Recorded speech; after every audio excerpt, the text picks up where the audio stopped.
कार्तिक के अंतिम भाग में कई श्लोकों में वर्णन किया है कि कार्तिक में वैष्णव का नित्य कर्तव्य क्या है, कि वैष्णव को नित्य क्या करना चाहिए।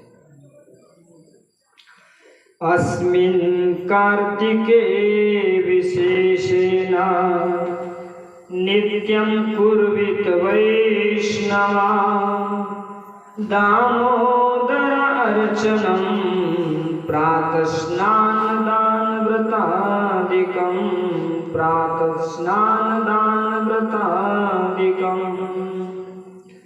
हरि भक्ति विलास में कहते हैं कि अस्मिन कार्तिके, इस कार्तिक मास में वैष्णव का कर्तव्य क्या है। जब तक हमें हमारा कर्तव्य पता नहीं होता है तब तक समझ में नहीं आता कि क्या करना चाहिए। तो कहते कि अस्मिन कार्तिके, इस कार्तिक मास में विशेषतः नित्यम कुर्वित वैष्णव, वैष्णव को क्या करना चाहिए। अब जो विष्णु के भक्त होते, भगवान कृष्ण के भक्त होते, भगवान हरि के भक्त होते, उन्हें वैष्णव कहते हैं।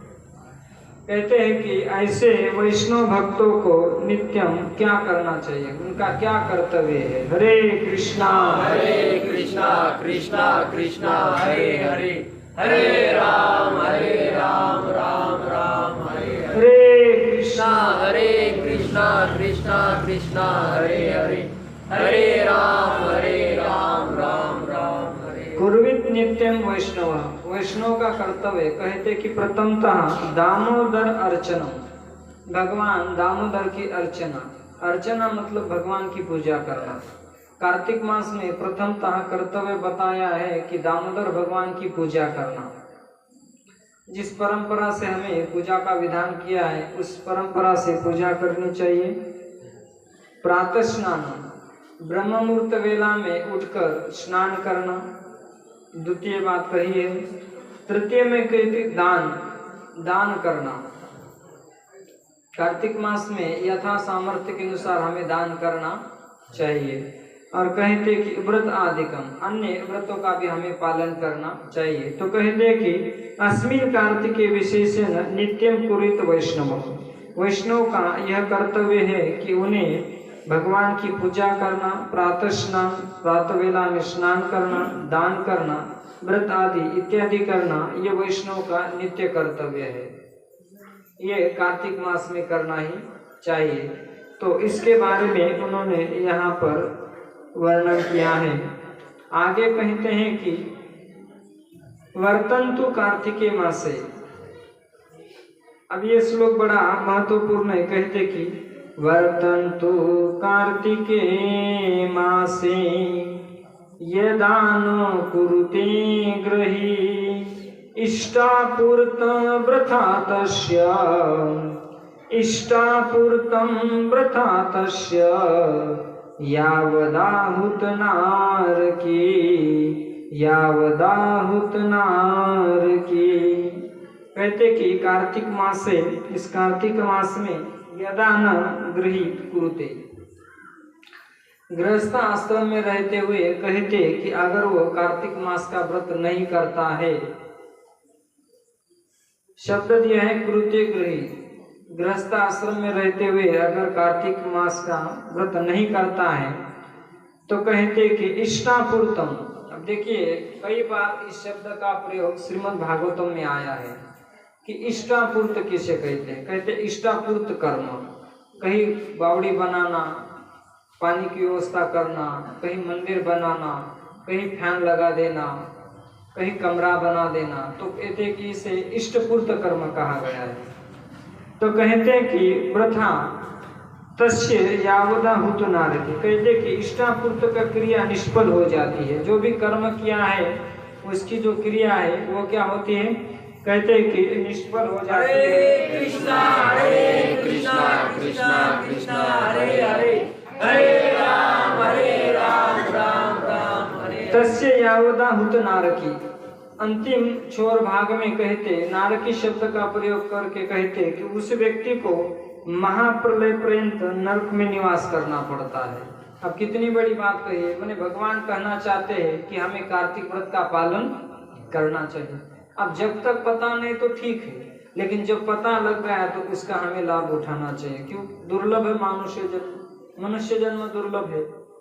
अब कब होली फूक जाए उसका कोई पता नहीं है। जिसको हमने आज देखा पता नहीं कल दिखे, क्षणभंगुर जीवन है। लेकिन कार्तिक का संयोग है और उसी में शरीर छूटता है, तो इससे बड़ा भाग्य क्या हो सकता है। और ब्रज में छूटे तो समझ लो उन्हें तो भगवान के धाम की प्राप्ति हो ही गई।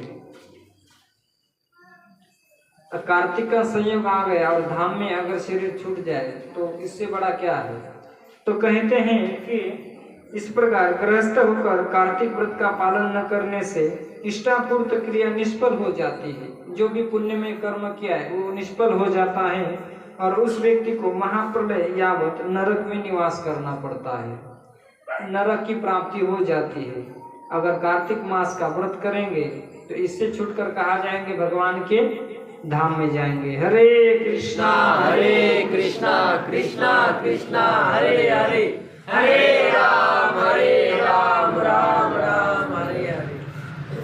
विष्णु पूजा कथा विष्णु वैष्णवांच दर्शनम न भवेत् कार्तिकेयस्य न भवेत् कार्तिकेयस्य हन्तिं पुण्यदशाधिकं हन्तिं पुण्यदशाधिकं। 3 बातों के बारे में इस श्लोक में वर्णन करते हैं कि कार्तिक मास में, कहते कि इस कार्तिक मास में हमें विष्णु पूजा, प्रथमतः बात बताइए भगवान विष्णु भगवान कृष्ण की पूजा करना, एक भगवान कृष्ण की कथा सुनना और विष्णु वैष्णवांश दर्शनम। हरे कृष्णा कृष्णा कृष्णा हरे हरे। कृष्ण की पूजा करना। द्वितीय बात बताइए कि भगवान की कथा श्रवण। तृतीय वैष्णवांश दर्शनम, वैष्णव का दर्शन करना। अगर ये भाग्य में नहीं होता है, न भवेत् कार्तिके, तो कहते कि यस्य हन्ति पुण्यम दशाब्दिकम, तो कहते कि उनका 10 वर्ष का पुण्य नष्ट हो जाता है। 3 चीजें अगर न हो जाए, प्रथम है भगवान विष्णु की पूजा, भगवान कृष्ण की, भगवान की कथा और वैष्णव का दर्शन जिनके भाग्य में नहीं होता है, तो कहते कि हन्ति यस्य पुण्यम दशाब्दिकम, उनके 10 साल का पुण्य नष्ट हो जाता है। कितनी बड़ी बात बताई यहाँ पर। कार्तिक मास की कितनी महिमा भगवान वखान कर रहे हैं। तो भगवान की पूजा करना, भगवान की कथा श्रवण और वैष्णव का दर्शन जिनके भाग्य में नहीं होता।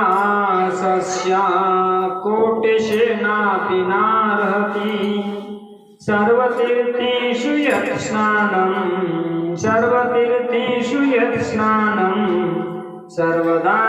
यत् फलम्।